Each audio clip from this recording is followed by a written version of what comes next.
চলুন একটি হাদিস পড়ি, মন ভালো হয়ে যাবে, চোখে পানি চলে আসবে। সহিহ বুখারী ৭৫০৭ নম্বর হাদিস।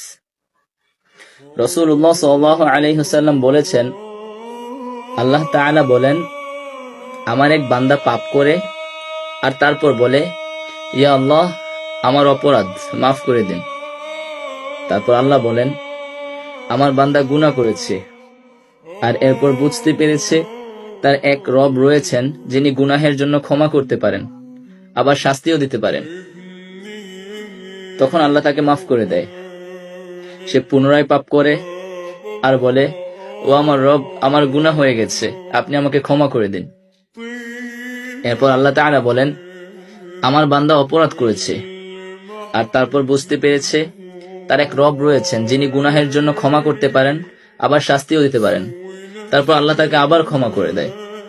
সে আবারও গুনাহ করে আর বলে, হে আমার রব, আমার পাপ হয়ে গিয়েছে, আমাকে ক্ষমা করে দিন। তারপর আল্লাহ তাআলা বলেন, আমার বান্দা গুনাহ করেছে আর এরপর বুঝতে পেরেছে তার এক রব রয়েছেন যিনি গুনাহের জন্য ক্ষমা করতে পারেন, আবার তার বিচারও করতে পারেন। আমি আমার বান্দাকে ক্ষমা করে দিলাম, তার যা ইচ্ছা সে তা করুক।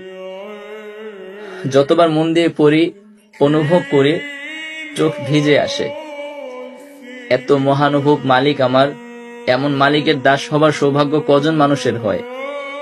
এতই মহৎ, মহান আর স্নেহময়, ক্ষমাশীল তিনি। তোমার ফিরে আসার অপেক্ষায় আছেন তিনি। তবুও কি তুমি বুঝবে না, ফিরবে না? নিজের গুনাহকে নিজের এত বড় ভাবছো এখনো? তার অপার রহমত আর ক্ষমার চাইতেও নিজের অপরাধকে, গুনাহকে বিশাল মনে করার দুঃসাহস কিভাবে করছো? এত অহংকার কেন তোমার?